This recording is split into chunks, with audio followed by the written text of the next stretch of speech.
А что это сетка такая? Отель.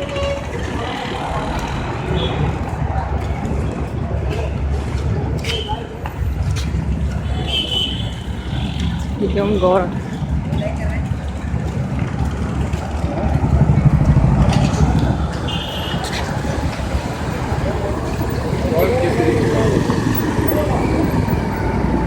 Давай туда.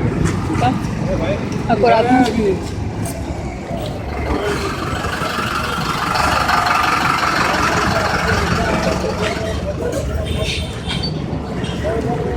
Реально очень похоже на наших цыгане.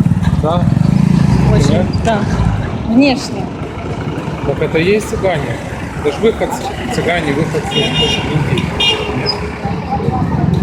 Реально как пост так утоляет. Если хочется кушать, Да? и пить, и попил, и поел. А если отдельно, то вообще шикарно.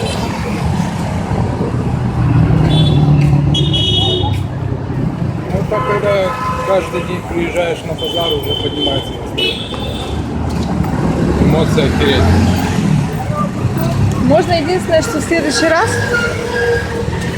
там взять, например, Разные рыбы. креветки, да, разные еще, и креветки уже 6 штук. Нам хватит эти Я большие. вот честно, то, Не, ну что... так, И вопрос чтобы... купим, хочешь, я вообще не хочу. Тогда А 4. рыбу бы я съел, бы, а то через время. Да? Солененькую с пивасиком. Снимаешься? Да. Да. Солененькую с пивасиком пойдет на ура. Мне кажется, надо... Как ты хочешь, куда идти?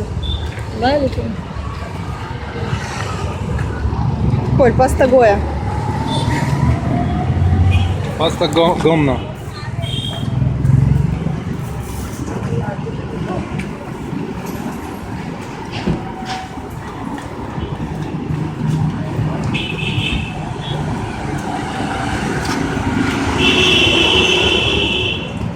Ну, типа, может, там рестораны. Давай.